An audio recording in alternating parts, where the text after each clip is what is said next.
A'udzu billahi minasyaitonir rajim. Bismillahirrahmanirrahim. Alam tara kaifa fa'ala rabbuka bi'adin irama dhatil 'imad allati lam yukhlaq mithluha fil bilad wa thamud alladhina jabu as-sakhra bil wad wa fir'auna dhil autad alladzina taghaw fil bilad fa aktsaru fiha al-fasad fasabba 'alaihim rabbuka sawta 'adzab inna rabbaka labil mirsad. Allah Subhanahu wa taala berfirman, tidakkah engkau wahai Muhammad memperhatikan bagaimana Tuhanmu telah berbuat kepada kaum Ad. Siapa kaum Ad? Yaitu penduduk Iram, ibu kota Ad, yang mempunyai bangunan-bangunan yang sangat tinggi, yang belum pernah dibangun satu kota manapun seperti negeri-negeri yang lainnya. Dan terhadap kaum Tsamud yang mereka memahat dan memotong batu-batu besar di lembah-lembah. Dan terhadap Fir'aun yang mempunyai pasak-pasak bangunan yang besar, yang berbuat sewenang-wenang dalam negeri, lalu mereka banyak berbuat kerusakan di negeri tersebut. Karena itulah Tuhanmu menimpakan cemeti adab kepada mereka. Sungguh Tuhanmu benar-benar mengawasi. Baik. Di dalam ayat yang kita tadi baca di sini ada 3 kisah menarik yang kita bisa ambil petik ibrah dan pelajaran. Yang pertama kisah kaum Tsamud, kaum Ad. Kemudian yang kedua kisah kaum Tsamud, dan yang ketiga kisah Fir'aun.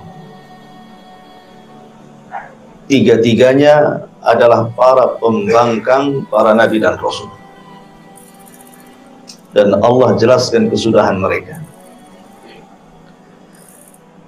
Yang pertama kaum Ad, kemudian disusul dengan kaum Tsamud. Ulama mengatakan bahwa kaum Ad dan Tsamud itu sebelum kejadiannya Nabi Allah, lahirnya Nabi Allah Ibrahim alaihi salatu wassalam. Lah kaum Ad dan kaum Tsamud ini diutus kepada mereka Nabi Allah. Makanya orang-orang Arab sangat paham dengan kisah mereka. Apabila Nabi SAW memberikan peringatan kepada orang-orang musyrik Quraisy, maka Nabi SAW mengingatkan soal 2 kaum ini, kaum Ad dan kaum Tsamud, karena ini yang dihafal ceritanya oleh mereka. Adapun kaum-kaum yang lain dari para nabi Bani Israel, orang Arab tidak tahu. Karena Nabi SAW mengisyaratkan bahwa nabi-nabi Arab itu hanya ada 4 saja. Pertama Nabi Hud diutus kepada kaum Ad, dan kita akan ceritakan. Yang kedua Nabi Allah Saleh alaihi salam diutus kepada kaum Tsamud atau Ad kedua. Yang ketiga Nabi Allah Syuaib yang diutus kepada Madian. Dan yang terakhir Nabi kita Muhammad sallallahu alaihi wasallam. Ma'asyiral muslimin yang dimuliakan Allah Subhanahu wa taala. Kaum Ad dan kaum Tsamud ini kedua kaum yang sama jenisnya. Artinya mereka diberikan banyak kenikmatan yang nanti saya akan sebutkan. Dan mereka kaum yang tidak pernah diciptakan sebelumnya. memiliki badan-badan yang sangat besar, melebihi besarnya kaum Nuh sendiri. Padahal Nuh itu duluan. Baru setelah itu Nabi Allah pun diutus kepada Ad dan Nabi Allah Saleh diutus kepada Thamud. Tetapi fisik mereka melampaui fisiknya kaum. Makanya nanti Allah katakan fazadahum bastah. Fisik mereka itu besar-besar.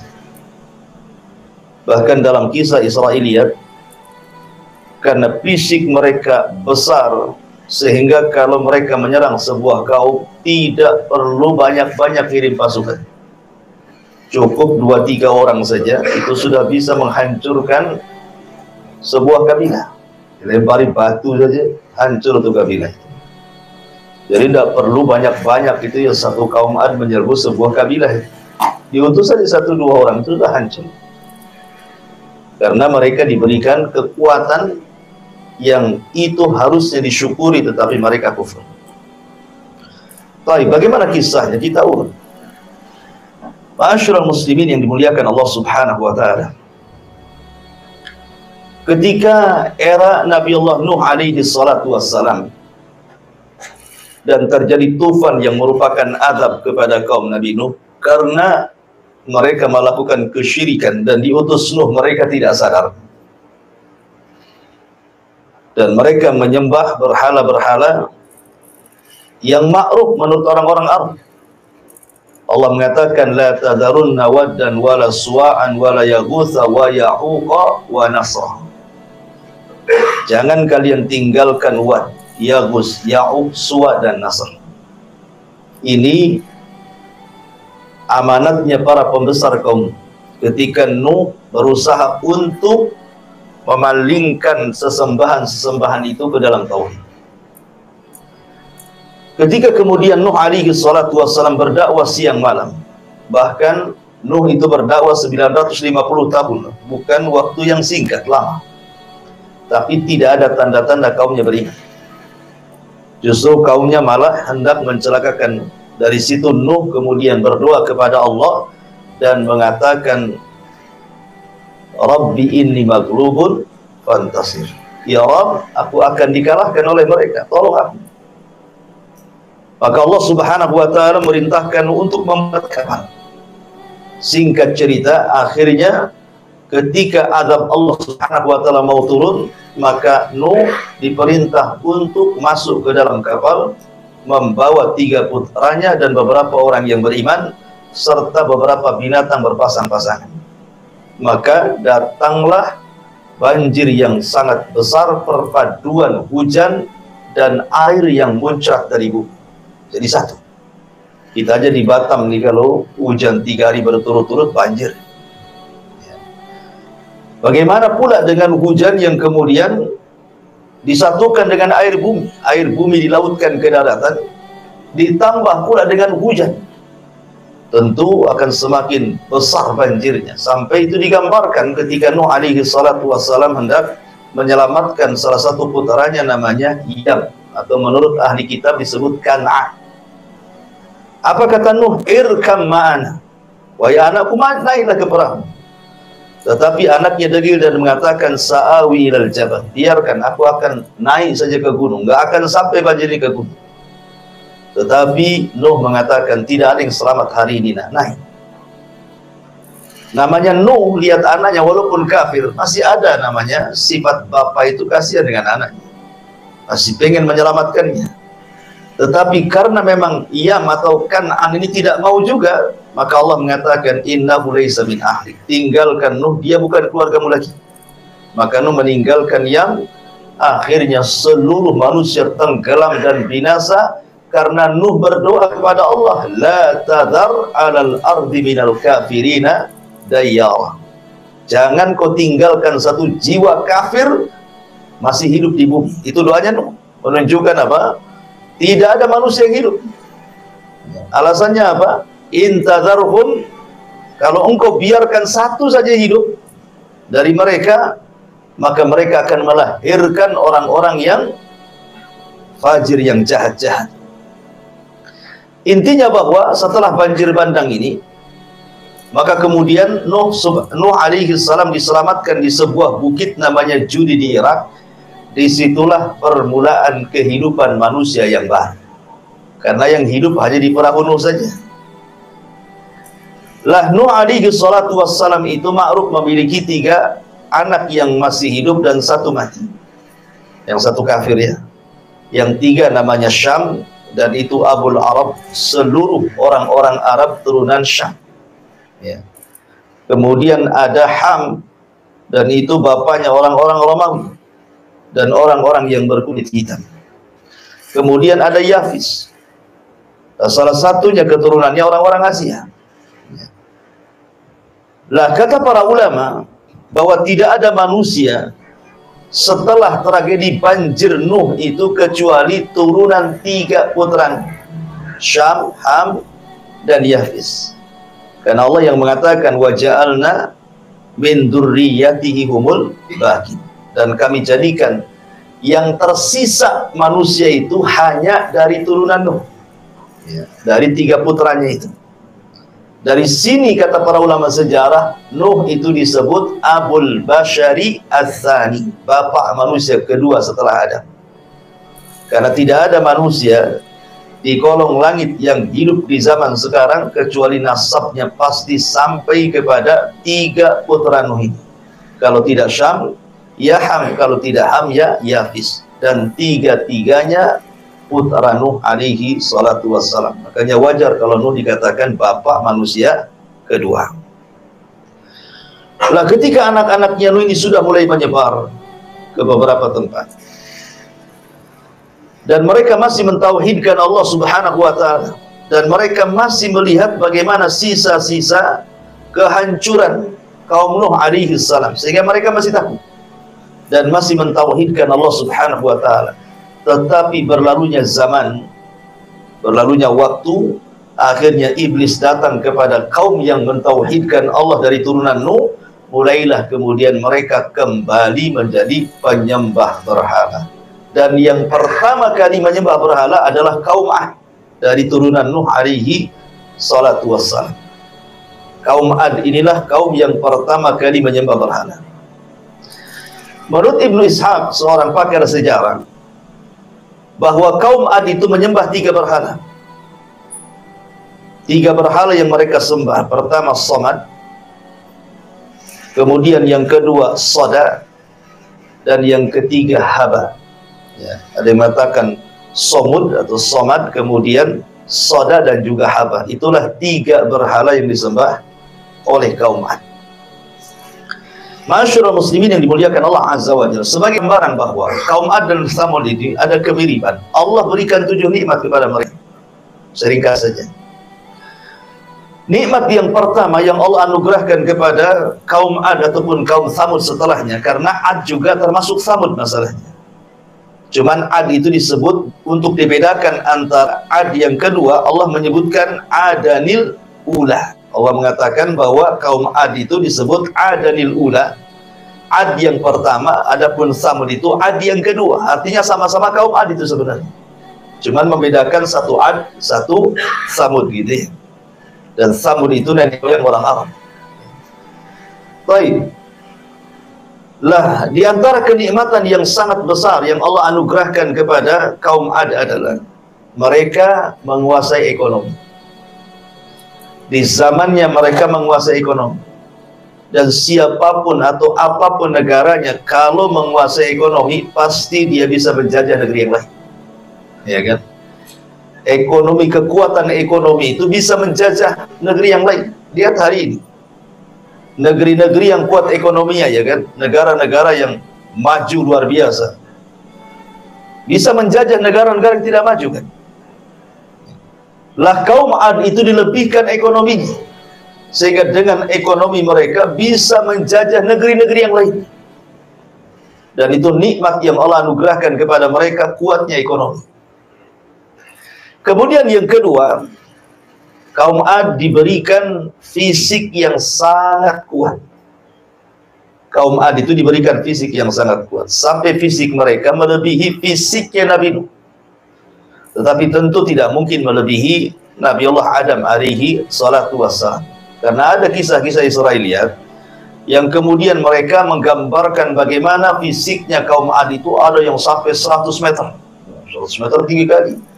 Celana antum tidak bisa dipakai mereka, apalagi baju nggak afford, apalagi celana dalam gitu ya. Artinya bahwa sampai mengatakan 100 meter ini mustahil.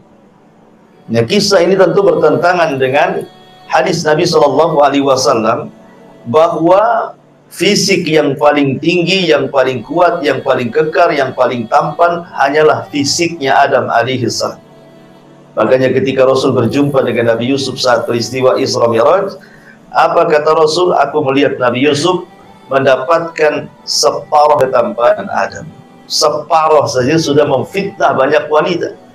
Berarti Adam itu jauh lebih tampan dibandingkan Nabi Yusuf, kan itu kan separuhnya saja. Jadi kalau Nabi Adam hidup di zaman sekarang, mungkin semua wanita akan memandang Adam. Kalau Yusuf saja satu Mesir terfitnah, bagaimana pula Adam alaihi salatu wassalam. Dan ini mematahkan teori Darwin yang mengatakan manusia berasal dari kera, kan itu ya. Kera cakep atau tidak cakep? Mana ada kera cakep? Antum dandani, antum kasih bedak pun tidak akan cakep kera itu. Ya mungkin si Darwin saja yang ikut kera. Kita ikut Nabi Adam. Baik, masyaallah muslimin yang dimuliakan Allah Azza wa Jalla. Jadi nikmat yang kedua, mereka diberikan fisik yang kuat, kemudian tinggi. Yang tadi saya kisahkan, kalau menghancurkan sebuah kabilah tidak perlu bawa pasukan, cukup dikirim 2-3 orang saja sudah cukup, gitu ya. Dilempari batu saja sudah mati semua satu kabilah itu. Karena di zaman Ad itu hanya Ad yang punya fisik seperti itu. Jadi kaum-kaum yang sezamannya itu ya kecil-kecil gitu ya, di bawahnya kaum Ad. Makanya kaum Ad itu menguasai, ya karena fisiknya yang besar, itu nikmat harusnya. Mereka syukuri kan. Kita aja kalau masuk tentara, kalau pendek agak terima, kan gitu ya. Masuk tentara, masuk polisi itu diukur juga tuh tingginya tuh. Sehingga tinggi badan juga nikmat seharusnya. Ini yang kedua. Yang ketiga, Allah Subhanahu wa ta'ala anugerahkan mereka memiliki strategis perang yang luar biasa. Dan mereka tidak pernah dikalahkan. Dan Allah mengatakan, wa idza batashtum jabbarin. Ini biasanya untuk jimat. Karena dulu pernah baca kitab Mujarabat. Kalau hendak menonjok orang tuh, baca katanya ayat ini. Wa idza batashtum jabbarin. Apabila mereka hendak menyerang, mereka tidak punya belas kasihan. Ya. Jadi kaum Ad itu punya strategis perang. Kalau nyerang itu tidak pernah kalah itu. Dan mereka kaum yang sangat bengis sekali. Sehingga tidak ada satupun kabilah di zaman itu. Karena kan belum ada negara-negara saat sekarang gitu ya. Si kabilah-kabilah, juga umatnya juga belum banyak di zaman itu. Tidak ada yang berani. Kalau diserang tuh nyerang betul mereka. Tidak punya belas kasihan sama sekali. Karena mereka memiliki selain fisik besar gitu ya, memiliki strategis perang yang luar biasa. Ya, ini nikmat yang ketiga. Nikmat yang keempat, Allah Subhanahu wa ta'ala berikan kesuburan. Ladang mereka subur, sawah mereka subur, ternak mereka subur. Pokoknya Allah berikan luar biasa nikmat dari dalam perut bumi itu. Subur. Ya kan? Makanya ketika kita bicara tentang negeri Sabah itu Allah mengatakan baldatun thayyibatun wa rabbun ghafur. Baldatun thayyibah, negerinya baik. Kenapa negerinya baik? Karena di negeri Sabah itu kebun-kebunnya itu semua tumbuh semua buah-buahan, biji-bijian. Anehnya lagi tidak ada ulat, tidak ada semut, tidak ada serangga, tidak ada binatang. Gitu ya. Kalau kita masuk kebun tuh mikir-mikir takut ular. Kalau negeri Sabah tidak ada. Jangan lagi cerita ular, semut pun tidak ada, lalat pun tidak ada. Jadi masuk ke dalam kebun itu betul-betul menikmati. Jadi kalau ada seorang wanita masuk ke negeri Sabah, di atasnya ditaruh keranjang di atas kepalanya, tidak perlu dipetik, pulang itu sudah penuh. Masuk kebun keluar penuh, sudah penuh dengan buah-buahan di atas kepalanya. Jadi negeri Ad juga sama, disuburkan gitu ya. Ya, ini juga nikmat seperti negeri kita ini kan negeri subur dibandingkan negeri-negeri yang lain. Coba antum umroh sana. Lihat tuh Saudi itu padang pasir itu kering kelontang, nggak jelas itu ya. Tetapi karena kecanggihan teknologi, waktu saya di Yaman, subhanallah, padang pasir bisa disulap jadi sawah ditanami gandum. Begitu ya. Jadi setahun itu jadi padang pasir, terkadang hijau. Karena sudah kecanggihan teknologi di zaman sekarang. Ini nikmat yang keberapa? Nikmat yang keempat. Allah suburkan. Ya. Kemudian nikmat yang kelima. Nikmat yang kelima yang Allah berikan kepada kaum Ad ini. Mereka sanggup merubah tanah datar menjadi istana. Jadi mereka membuat, umpamanya ada tanah datar di padang pasir itu, diambil batu-batu dari gunung itu, kemudian mereka susun, mereka mampu membuat istana itu. Tanah datar jadi istana. Padahal di zaman itu teknologi belum secanggih sekarang kan gitu. Belum ada belko, alat berat. Tetapi bagaimana Allah Subhanahu wa taala berikan kekuatan mereka bisa menyulap tanah datar jadi istana. Bahkan yang nomor 6 yang luar biasa lagi, bukan hanya itu, bukit-bukit itu dipahat kemudian memiliki seni tingkat tinggi dan menjadi rumah-rumah singgah, bukan untuk ditempati, hanya untuk kebanggaan dan kesombongan saja. Jadi kalau mereka sudah jadi itu, mereka naik, kemudian ada orang lewat itu, maka diejeknya. Lihat rumahku jauh lebih indah dibandingkan rumahmu. Ini hanya untuk ejek-ejekan, hanya untuk kesombongan saja. Ya. Kemudian yang kelima, yang terakhir, bahwa kaum Ad oleh Allah Subhanahu wa taala, ini nikmat yang paling besar dari 6 nikmat itu, diutus kepada mereka seorang nabi. Ini tidak ada nikmat melebihi diutus seorang nabi. Ya. Siapa yang diutus? Nabi Allah Hud alaihi salatu wassalam. Hud diutus kepada kaum Ad. Ma'asyiral muslimin yang dimuliakan Allah Subhanahu wa taala, sedikit saya akan bacakan beberapa ayat Al-Qur'an tentang kisah kaum Ad. Di dalam surah Al-A'raf ayat 69. Surah Al-A'raf ayat 69.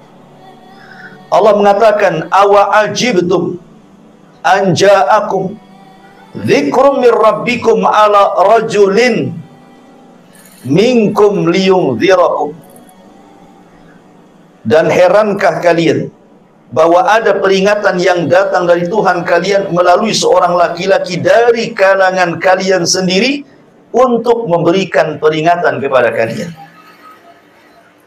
Jadi Allah Subhanahu wa taala utus Hud kepada mereka. Kenapa kalian heran? Makanya dalam ayat yang lain Allah mengatakan, wa ila adin akhahum hudan, dan kepada kaum Ad Allah utus saudara mereka. Siapa? Nabi Allah Hud. Kenapa Allah bahasakan saudara? Karena Hud alaihi salatu wassalam itu hidup di tengah-tengah mereka. Jadi kaum Ad itu tahu siapa Hud. Mulai dari oroknya sampai kemudian besarnya, sampai dewasanya, sampai diangkatnya jadi nabi, mereka tahu. Dan Allah sudah persiapkan gitu ya. Karena Allah Subhanahu wa taala kalau mengutus seorang nabi dan rasul itu dicomot dari kaumnya. Makanya Allah mengatakan dalam Al-Qur'an, bagaimana Allah Subhanahu wa taala berfirman tentang Nabi sallallahu alaihi wasallam, gimana, walaqad ja'akum rasulun min anfusikum azizun 'alaihi ma 'anittum harisun 'alaikum bil mu'minina raufur rahim. Dan sungguh Allah telah utus kepada kalian seorang rasul dari jenis kalian, dari jenis kalian manusia, dari daerah kalian sendiri. Jadi mereka sudah paham siapa Hud itu sebenarnya. Kemudian fitrah dakwah seorang nabi itu pasti mendakwahkan tauhid. Yang pertama didakwahkan adalah dakwah tauhid. Tapi sebelumnya Hud alaihi salatu wassalam berusaha untuk mengingatkan nikmat. Pentingnya kita diingatkan nikmat, ikhwan, supaya jangan kufur. Ya. Makanya kemudian Allah mengatakan, wadhkuru id ja'alakum khulafa min ba'di nuhin wa zadakum fil khalqi bastah fadhkuru ala Allah la'allakum tuflihun. Kata Hud kepada kaum Ad, ingatlah ketika dia menjadikan kalian sebagai pengganti-pengganti kaum Nuh. Kalian ini pewaris kaum Nuh. Kemudian Dan Allah Subhanahu wa ta'ala telah lebihkan kalian dalam kekuatan tubuh dan perawakan kalian. Maka ingatlah akan nikmat-nikmat yang Allah anugerahkan kepada kalian supaya kalian beruntung. Jadi kaum Hud ini diingatkan oleh Nabi Allah Hud supaya jangan lupa nikmat. Allah sudah berikan ekonomi yang baik, Allah sudah berikan tanah yang subur, Allah sudah berikan fisik yang kuat, kalian bisa ditakuti oleh bangsa-bangsa yang lainnya. Maka syukurnya cuma satu, tauhidkan Allah, tinggalkan haba, tinggalkan somut, tinggalkan sodah. Patung-patung kali itu nggak ada gunanya gitu. Karena itu bentuk kekufuran nikmat. Jadi Hud mengajak mereka kepada tauhid, ani'budullaha wattaqu, sembahlah Allah dan bertakwalah kepada Allah Azza wa Jalla.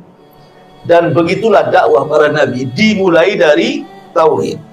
Bendera dakwah para nabi itu dimulai dari tauhid. Dan itu Allah Subhanahu wa ta'ala katakan, walaqad ba'atsna fi kulli ummatir rasulan ani'budullaha wajtanibu taghut. Dan sungguh kami utus pada tiap-tiap umat seorang rasul utusan, tugas mereka hanyalah meneriakkan sembahlah Allah, tauhidkan Allah, jauhi sesembahan selain Allah alias taghut. Ya. Kemudian Allah Subhanahu wa ta'ala ingatkan lagi dari lisan Yahud kepada kaum Ad itu, atabnuna bi kulli ri'in ayatan ta'basun wa tattakhiduna masani'a la'allakum takhludun. Apakah kalian mendirikan pada tiap-tiap tanah yang tinggi tempat-tempat bangunan-bangunan yang berfungsi sebagai tanda-tanda bagi orang-orang yang lewat untuk bermain-main?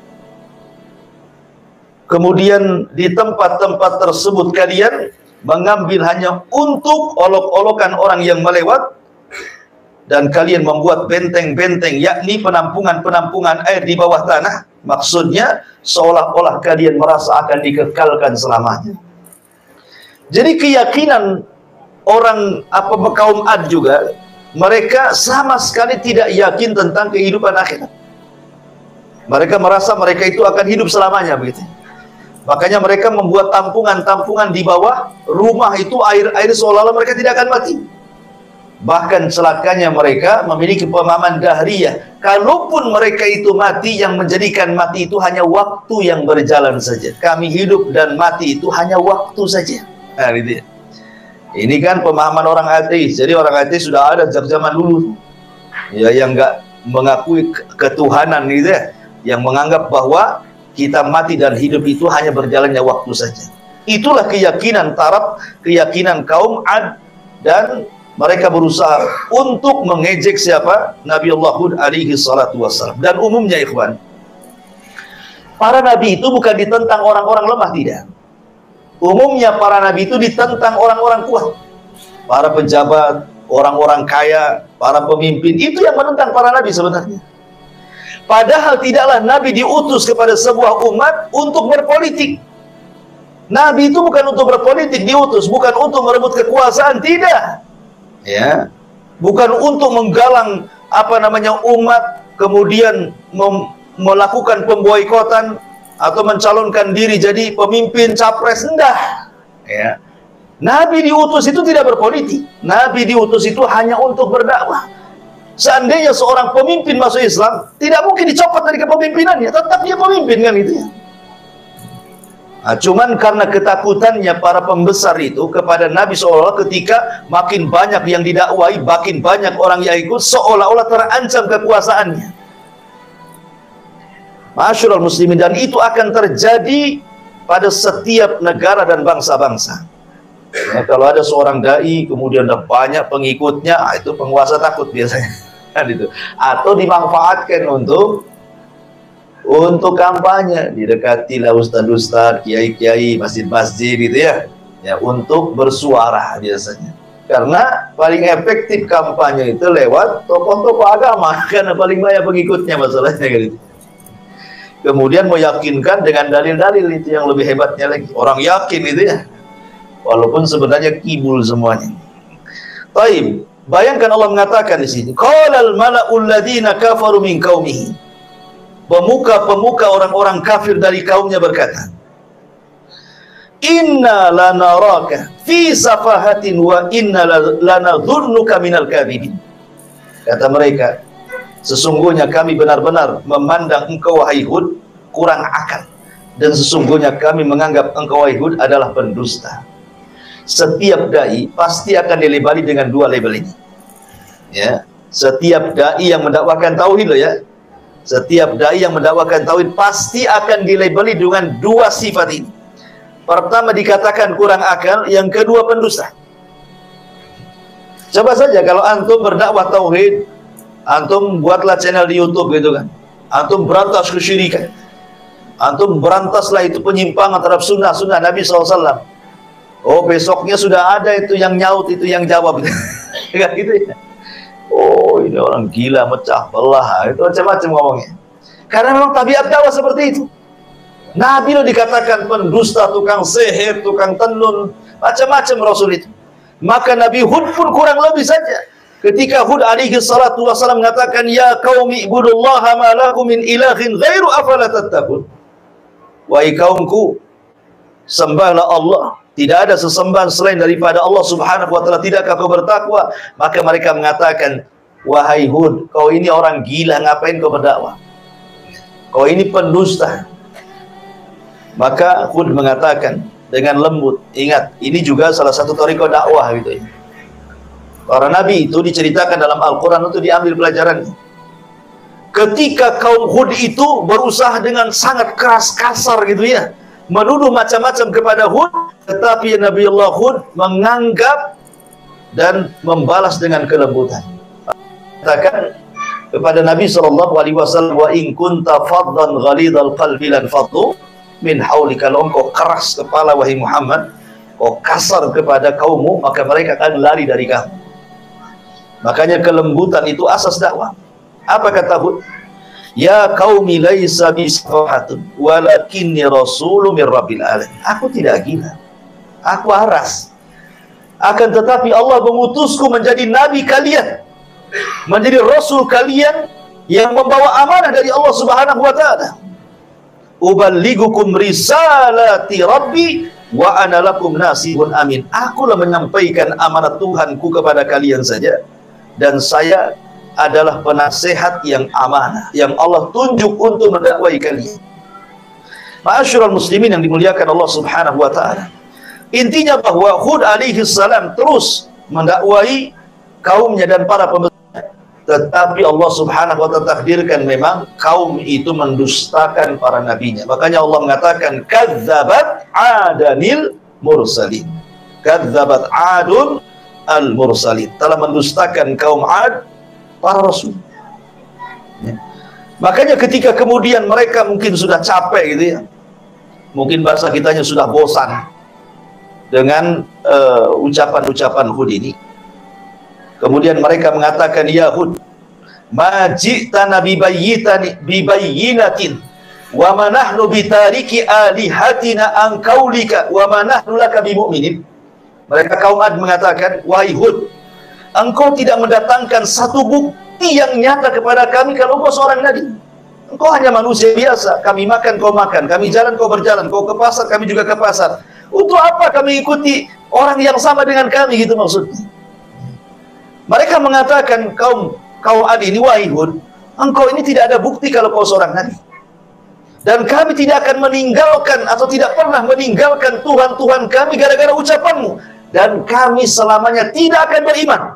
Kata kuncinya langsung mereka keluarkan, tidak akan beriman. Kemudian mereka mengatakan, inna qulu illa taraka ba'du alihatana bisu. Kami hanya mengatakan bahwa sebagian sembahan kami telah menimpakan penyakit gila kepada kalian. Boleh jadi engkau itu, wahai Hud, kewalat dengan sesembahan kami, katanya. Makanya sekarang kau jadi gila, katanya. Gitu maksudnya ya. Ya. Jadi ketika Hud kemudian berusaha memperingatkan umatnya, janganlah sembahlah patung-patung itu. Patung-patung itu tidak membawa manfaat, tidak memudaratkan, bahkan akan mengancam azab kepada kalian. Mereka mengatakan, lihat, jangan-jangan Hud gila itu gara-gara ditimpa oleh Tuhan-Tuhan kami. Kewalat dia dengan kami, itu bahasanya. Ya.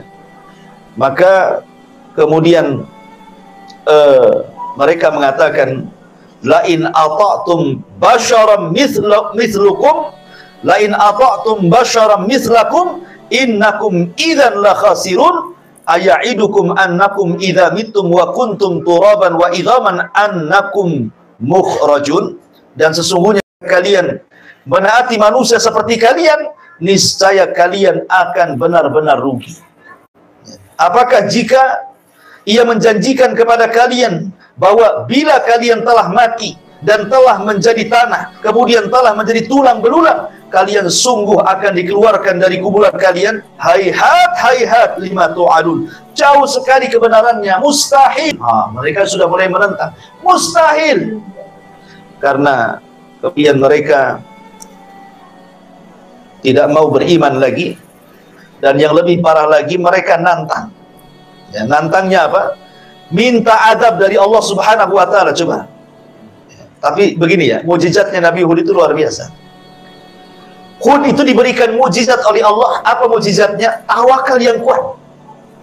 Hud itu diberikan oleh Allah mujizat berupa tawakal. Jadi tawakal itu jadi mujizat dia. Coba bayangkan, kaum Ad itu kan besar-besar. Kemudian tentaranya kuat-kuat. Kalau menghancurkan kaum sebentar saja. Tapi mereka tidak bisa menyentuh Hud. Ya kan?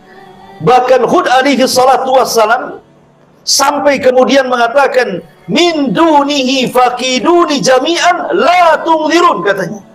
Kalau kalian tidak suka denganku, kata Hud, kumpulkan kaum Ad semuanya, serang aku sekarang, jangan ditunggu-tunggu waktunya. Lihat, nantang ke Hud ini kan. Kenapa dengan begitu percayanya Hud mereka tidak bisa menyentuh dia? Karena Hud mengatakan, inni tawakkaltu Allah rabbi wa rabbukum ma min dabatin illa huwa akhidun binasiyatiha inna rabbi ala sirati mustaqim. Sesungguhnya aku bertawakal kepada Allah Tuhanku dan Tuhan kalian. Tidak ada satupun makhluk bergerak yang bernyawa, melainkan dialah yang memegang ubun-ubunnya. Sungguh Tuhanku di jalan yang lurus lagi adil. Jadi Hud ini sangat berani. Coba bayangkan, kaum Ad itu kan banyak, besar-besar gitu ya. Hud menantang, kalau kalian tidak suka denganku, kalian kumpul semuanya. Serang aku sekarang. Seandainya antum diutus menjadi dai ke sebuah kampung, kampung itu banyak dukunnya. Kemudian antum ngomong, kumpulkan dukun-dukun kalian, santet aku sekarang. Berani nggak antum ngomong gitu? Ini Hud begitu. Atau kumpulkan preman pasar kalian, ayo kumpul-kumpul semuanya, gabungkan dengan desa sebelah tuh, ayo serang saya. Berani nggak antum ngomong begitu kan? Saya yakin nggak akan berani. Ya, saya aja nggak berani, apalagi antum. Gitu. Ya.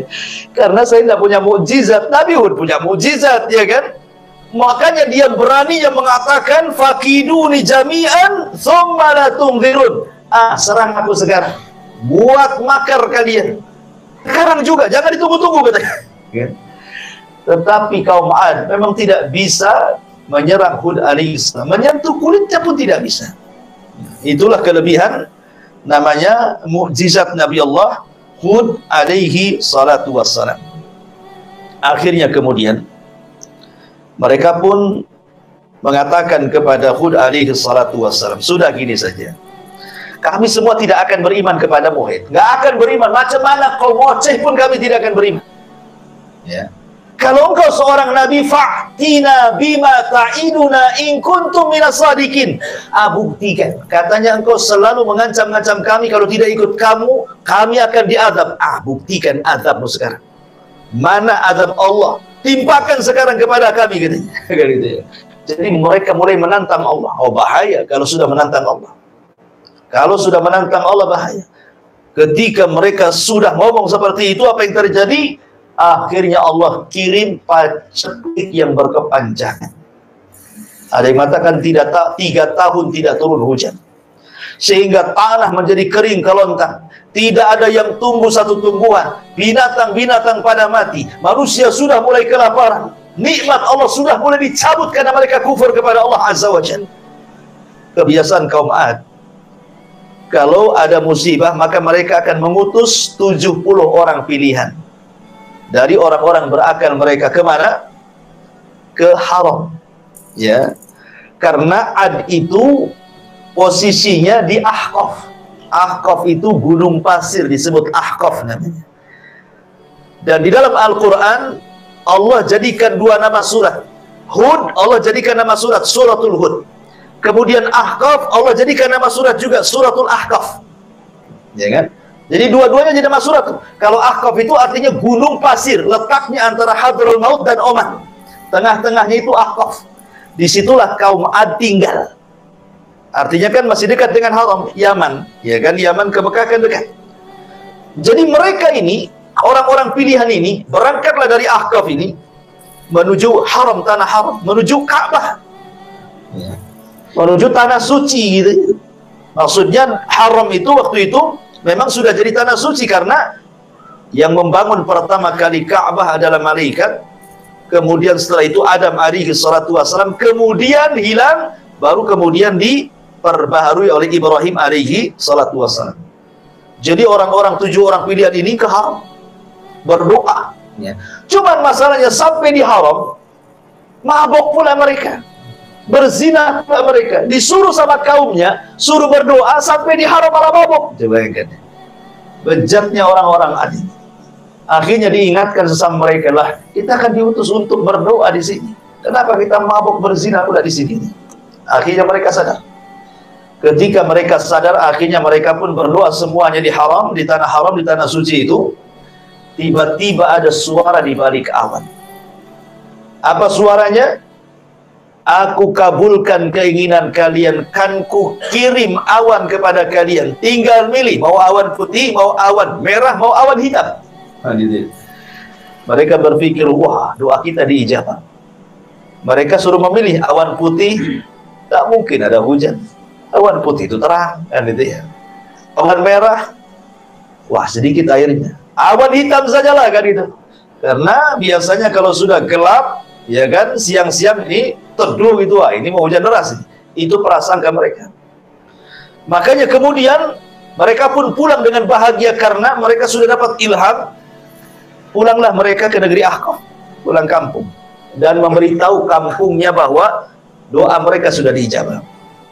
Betul, Allah subhanahu wa ta'ala kirim awan kepada mereka, dan itu Allah gambarkan dalam Al-Quran. Falamma ra'auhu aridun mustaqbila awdiyatihim, maka ketika mereka melihat, ya, ada awan hitam yang menuju lembah-lembah mereka, ladang-ladang mereka, sawah-sawah mereka, semua keluar. Bayangkan, mereka tidak paham kalau ini ada. Jadi seluruh kaum Ad keluar dari rumah-rumah mereka, dari anak kecil, orang dewasa, laki-laki, perempuan, tua, muda, semua keluar. Ingin merasakan hujan yang sudah 3 tahun tidak hujan-hujan. Mereka bernaung di awan itu. Apa yang terjadi? Qalu, mereka mengatakan, hadza 'aridun mumtiruna. Mereka mengatakanlah awan yang akan menurunkan hujan kepada kami. Dengan bangganya mereka bernyanyi-nyanyi, berteriak-teriak dengan penuh kebahagiaan. Inilah awan yang akan menurunkan hujan kepada kami. Maka Allah mengatakan, bal huwa masta'jaltum bi rihun fiha 'adzabun alim. Maka Allah katakan, bahkan ini azab yang kalian minta disegerakan datangnya, yaitu angin yang mengandung azab yang sangat pedih bagi kalian. Rupanya awan hitam itu permulaan azab Allah. Mereka tidak paham. Ya.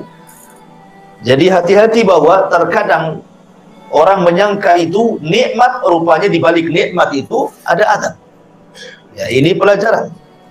Terkadang ada orang diberikan nikmat oleh Allah subhanahu wa ta'ala dengan nikmat yang melimpah, tapi rupanya nikmat itu menggiring mereka kepada azab. Makanya kenapa terkadang kenikmatan itu disebut istidraj. Ya, dalam bahasa akidah disebut istidraj. Orang itu kalau usaha maju terus, buat bisnis maju terus, buat ini maju terus. Kok enggak pernah enggak maju? Enggak pernah enggak dirugikan, untung terus. Ini hati-hati. Usaha ini sukses, usaha itu sukses, akhirnya jadi kaya raya gitu ya. Nanti suatu ketika nikmat ini justru kalau sampai dia lalaikan akan berubah menjadi nikmat azab yang pedih bagi dia. Makanya hati-hati dengan istidraj itu. Ma'asyiral muslimin yang dimuliakan Allah azza wa jalla. Akhirnya kemudian Allah katakan tudammiru kulla syai'in bi amri rabbiha fa asbahu la yura illa masakinuhum kadzalika nazzil qaumal mujrimin. Yang menghancurkan segala sesuatu dengan perintah Tuhannya, sehingga mereka kaum Ad menjadi tidak tampak lagi di bumi kecuali hanya bekas-bekas tempat tinggal mereka. Demikianlah kami memberi balasan kepada kaum Ad, kaum yang sangat pendosa itu. Bagaimana azabnya? Allah Subhanahu wa ta'ala ketika mengirim awan hitam itu, tiba-tiba angin muncul dari langit, angin puting beliung muncul dari langit ke bumi, kemudian membawa semua yang ada di bumi naik ke langit. Coba, ini kan manusia sudah keluar semua kan, yang kecil yang besar berada di awan itu, tidak ada satupun yang di rumah tuh, karena semua keluar. Rupanya datang angin menyapu orang-orang ini, mengangkat ke langit. Mereka diputar-putar di puting beliung itu, sampai-sampai Allah Subhanahu wa ta'ala mengatakan sakharaha alaihim sab'a layalin wa thamaniyata ayyam husuman fataral qauma fiha sar'a ka'annahum a'jazun nakhlin khawiyah. Allah menimpakan angin itu kepada mereka selama 7 malam 8 hari terus menerus tidak berhenti. Maka kami melihat kaum Ad pada waktu itu mati bergelimpangan seperti batang-batang pohon kurma yang telah kosong dan laku. Artinya ketika anginnya selesai, badan-badan mereka jatuh ke bumi, mereka nancap seperti tunggul-tunggul kurma. Lihat bagaimana Allah Subhanahu wa ta'ala adab kaum Ad seperti itu. Adapun Nabi Allah Hud, sebelum adab ini datang, dia sudah pergi duluan. Bersama siapa? Bersama kaumnya yang beriman yang tidak banyak itu, menuju mana? Menuju Hijr. Ya. Hijr itu di mana? Makanya ada suratul Hijr. Dalam Quran itu ada suratul Hijr kan? Ya. Hijr itu tengah-tengah antara Hijaz. Hijaz itu Mekah dan Madinah. Ya. Dan Syam, tengah-tengahnya itu Hijr. Ada yang mengatakan Yordania dan Hijaz, tengah-tengahnya itu Hijr. Disitulah kemudian Nabi Allah Hud alaihi salatu wassalam meninggal dunia. Kemudian kaumnya terus mentauhidkan Allah Azza wa Jalla, dan mereka masih terngiang-ngiang dengan azab kaum Ad. Tetapi berlalunya waktu, kembali mereka kufur, yang disebut dengan kaum Tsamud. Ya. Jadi setelah kehancuran kaum Ad itu, mereka masih mentauhidkan Allah Azza wa Jalla. Tapi berlalunya waktu, berlalunya zaman, akhirnya kemudian terjadi kesyirikan lagi setelahnya. Dan yang pertama kali melakukan kesyirikanlah kaum Tsamud, masih turunannya Ad. Kan gitu ya. Mereka yang kemudian kufur pertama kali setelah kaum Ad. Menariknya ikhwatul fiddin yang dimuliakan Allah Azza wa Jalla, kalau cerita tentang kaum Tsamud, karena di sini juga Allah mengatakan wa thamud alladzina jabu sahra bil wad. Sebenarnya nikmat yang 7 tadi yang Allah berikan kepada kaum Ad, Allah berikan juga kepada kaum Tsamud. Tidak perlu saya ulang. Ya. Tapi yang menariknya adalah kaum Tsamud ini. Kaum Tsamud ini Allah berikan seekor unta. Unta yang sangat besar, yang menjadi mukjizat bagi mereka di tengah-tengah mereka. Unta itu cukup bisa diminum air susunya oleh banyak kabilah kaum Tsamud. Berarti menunjukkan unta itu besar, bukan unta kecil kan itu. Karena beberapa kabilah bisa minum dalam 1 hari dari susunya air unta itu. Ini nikmat yang luar biasa. Tinggal diambil saja susunya, selesai. Ya. Tetapi anehnya juga turunnya azab Allah Subhanahu wa ta'ala kepada kaum Tsamud gara-gara unta juga. Ketika mereka menyembelih untanya Nabi Allah Saleh sebagai mukjizat, turun azab kepada mereka. Jadi unta yang membawakan nikmat, unta pula yang mendatangkan azab. Bagaimana kisahnya? Ma'asyiral muslimin yang dimuliakan Allah Subhanahu wa ta'ala, kaum Tsamud, kalau kaum Ad, Allah Subhanahu wa ta'ala juga banyak menyebutkan dalam Al-Quran. Bahkan Nabi Allah 7 kali diulang di dalam Al-Quranul Karim. Lah kaum Tsamud ini masih keturunan kaum Ad, makanya disebut Ad yang kedua. Kalau kaum Ad yang pertama disebut Adanil Ula, ini Ad Atsani. Ya. Dan dua-duanya bangsa Arab. Ingat bahwa Arab itu terbagi menjadi 3. ada yang disebut dengan al-arabu al-ba'idah, ada yang disebut dengan al-arabu al-baqiyah, ada yang disebut dengan al-arabu al-musta'rab namanya. Al-arabul ba'idah ini Arab yang sudah punah. Kaum Ad, kaum Tsamud sudah punah. Tidak ada lagi turunannya. Ya, hanya tinggal ceritanya. Kemudian yang kedua al-arabul baqiyah, Arab yang masih ada. Ya, dan itu salah satunya keturunan Qahtan, seperti Imam Malik rahimahullahu taala itu keturunan Qahtan. Kemudian yang ketiga ada namanya al-arabu al-musta'rab, bukan orang Arab tapi fasih berbahasa Arab, akhirnya dikatakan orang Arab karena kefasihan bahasa Arab. Dari sini ada kaidah, walaupun ada orang Arab di negeri kita, mancung, tidak diragukan lagi wajahnya wajah Arab, tapi tidak bisa bahasa Arab, malah medok bahasa Jawa, maka dia bukan Arab. Tapi kalaupun ada di negeri kita, pesek belesek, tidak ada muka-muka Arab sedikit pun, tapi cepetang dia bahasa Arabnya luar biasa, gitu ya, melebihi orang Arab, maka dia Arab. Ini kaidah. Ya. Jadi jangan berbangga karena muka Arab ngaku Habib. Dites bahasa Arabnya tak tahu. Kasih kalau kitab kuning tak bisa baca, bukan tak bisa baca, tak bunyi, ya kan? Masyarul muslimin yang dimuliakan Allah azza. Ini kaidah karena ada al-arabul musta'rab di sini kan. Ismail itu bukan orang Arab, dia lahir di Palestina, ya. Kemudian dibawa oleh Ibrahim dengan ibunya Hajar ke Arab, berjumpa dengan suku Jurhum, belajarlah Ismail dengan kabilah Jurhum, akhirnya dia pula yang paling fasih bahasa Arabnya. Makanya Ismail disebut al-arabul musta'rab. Dia bukan Arab tapi jadi Arab karena kefasihan bahasa Arab. Ya, maka nggak apa-apa antum tampang tak ada Arabnya, tapi bahasa Arabnya luar biasa, Arab antum. Gitu ya. Antum mancung walaupun kayak Petruk gitu ya, tapi tak punya Arab, bukan Arab Indonesia antum. Gitu ya. Jadi itu kaidah seperti itu. Antum harus pahami. Baik. Lah, kaum Tsamud ini sama dengan kaum Ad. Ini Arabul al-Ba'idah. Ini kisahnya sudah nggak ada turunannya, tetapi kan dikisahkan. Karena Rasulullah SAW konteks ayat ini ingin mengingatkan orang-orang Quraisy, jangan kufur kalian. Kalau kalian kufur, nanti kalian diazab seperti kaum Ad dan Tsamud. Itu maksudnya. Ya. Makanya ketika Al-Walid ibn Mughirah datang kepada Nabi SAW, kononnya mau tawar-menawar dan mengatakan, ya Muhammad, sudahlah, nggak usahlah kau lanjutkan dakwah. Kau ini pengen apa? Kalau kau ingin harta, kami kumpulkan harta kami. Kami jadikan kau orang paling kaya di antara kami. Kalau kau ingin raja, kami jadikan kau raja kami. Kalau kau ingin perempuan yang cantik, kami carikan. Kalau kau gila, kami carikan tabibnya, dokternya. Tapi tolonglah. Ya sudah, sampai di sini. Kata Nabi SAW, ya Walid, sudah kau ngomong. Sekarang gantian. Maka Nabi SAW tidak membantah soal tawaran-tawaran tadi. Tapi Nabi membacakan ayat, fa'in a'radu, ya, fa'in a'radu anzartukum bisa'iqatin mithla sa'iqati adi wa tsamud. Kalau mereka orang-orang Quraisy itu berpaling dari dakwahku, ingat, mereka akan disambar halilintar seperti halilintar yang pernah membinasakan kaum Ad dan Tsamud. Ketakutan itu Al-Walid. Karena tahu kisah mereka di benak-benak mereka kan. Dan mereka meyakini ini seorang nabi sebenarnya. Cuman karena hasad dan takaburnya saja tidak mau beriman. Akhirnya mengatakan hasbuka yang cukup, yang jangan diteruskan itu.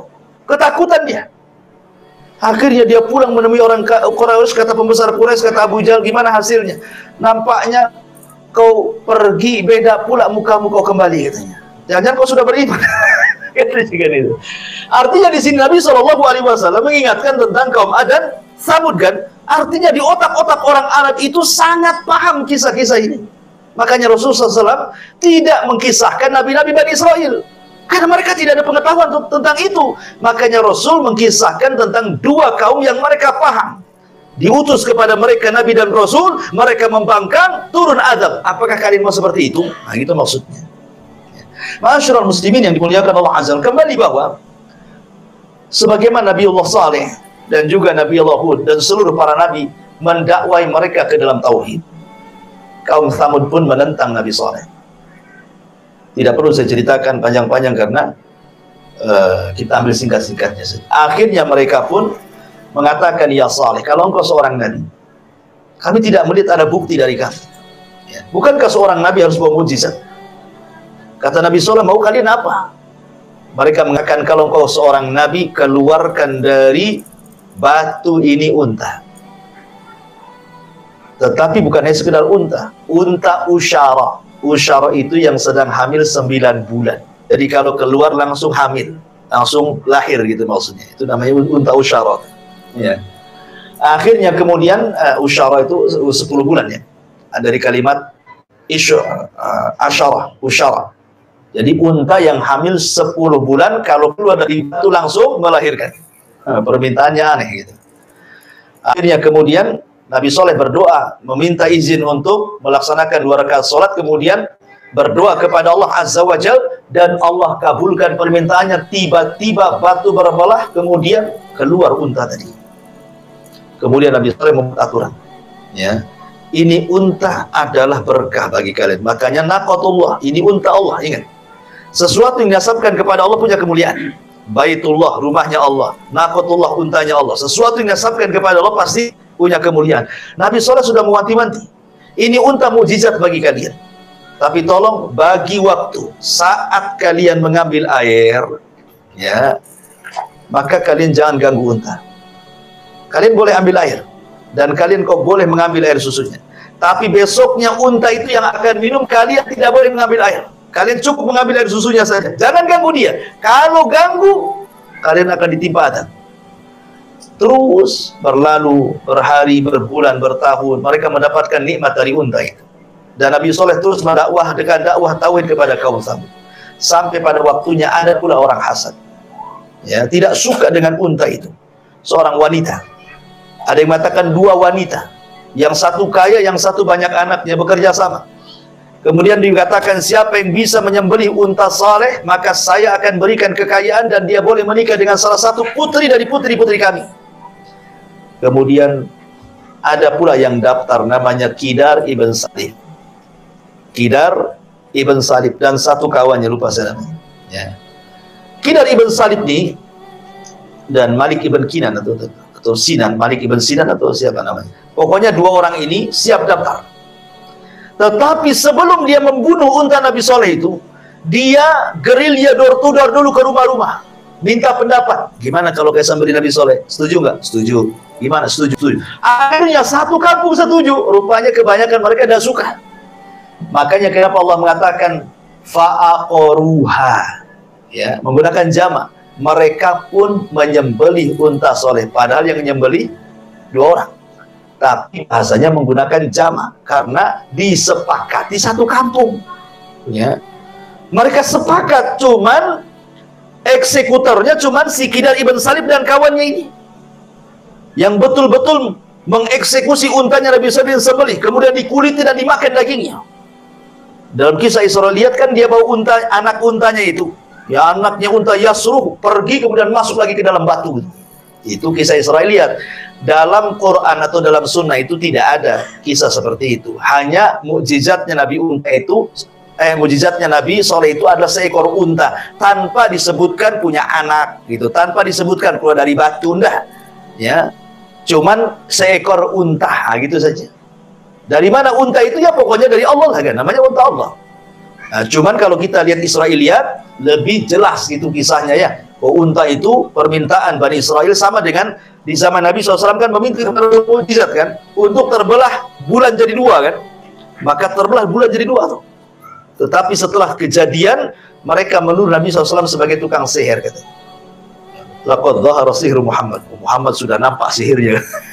Mereka mukjizat malah nuduh sihir. Ya. Intinya bahwa disembelilah untanya Nabi Allah Saleh alaihi salatu wassalam. Maka sebagaimana yang ma'ruf gitu ya, yang ma'ruf, maka Nabi Saleh ini mengingatkan mereka, jangan disembelih, kalau tidak datang azab kepada kalian. Betul-betul disembelih, ya. Maka datanglah azab kepada mereka. Apa adabnya? Ma'asyiral muslimin yang dimuliakan Allah Azza wa Jalla, Nabi Saleh mengatakan 3 hari akan datang azab kepada kalian kalau kalian tidak bertobat. Rupanya 3 hari ini justru mereka merencanakan pembunuhan. Bukan hanya telah membunuh unta, Nabi Soleh pun mau dibunuh dia. Maka di hari pertama wajah mereka tiba-tiba memerah. Hari kedua memutih. Hari ketiga kemudian menghitam. Hari keempat Jibril turun. Kemudian berteriak sekali teriakan, sehingga teriakan Jibril mengeluarkan setiap jiwa yang ada di raga manusia. Ruhnya melesat, semuanya mati. Sampai-sampai mereka tinggal jasad bergelimpangan di rumah-rumah mereka. Ini akibat daripada mereka tidak bersyukur akan nikmat Allah Subhanahu wa ta'ala dan tidak menerima peringatan Nabi Allah Saleh. Makanya Allah mengatakan kadzabat Samud bin Nudhur. Kaum Samud telah mendustakan para pemberi peringatan. Lah, kok menggunakan jama Nudhur? Harusnya nadir. Ya. Kenapa Allah mengatakan kaum Samud telah mendustakan para pemberi peringatan? Kan yang memberi peringatan cuma satu, Nabi Soleh. Kenapa menggunakan jama di sini? Kata ulama tafsir, di sini hanya sekedar ingin mengatakan bahwa mendustakan satu nabi maka sama dengan mendustakan banyak nabi. Anda mendustakan satu Nabi Soleh berarti mendustakan semua nabi sebelumnya. Makanya menggunakan nudhur, yang pakai jamak, karena mendustakan satu nabi sama dengan mendustakan nabi-nabi yang lain. Wa qalu abasham minna wahidatan nattabi'uhu inna idzan la fi dhalal wa syu'ur.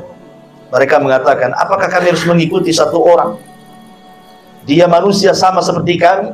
Kalau begitu kami tersesatlah. Ngapain pula dia manusia, kami juga manusia. Ngapain harus ikut sesama manusia? Katanya. Ya. Maka teruslah mereka mendustakan seperti itu. Akhirnya sampai kemudian Allah mengatakan inna arsalna alaihim sayhatan wahidatan fakanu kahashimin al-muhtadir. Kami utus kepada mereka Jibril untuk berteriak satu kali teriakan, maka mereka menjadi jasad-jasad yang bergelimpangan di rumah-rumah mereka. Inilah kisah Samud.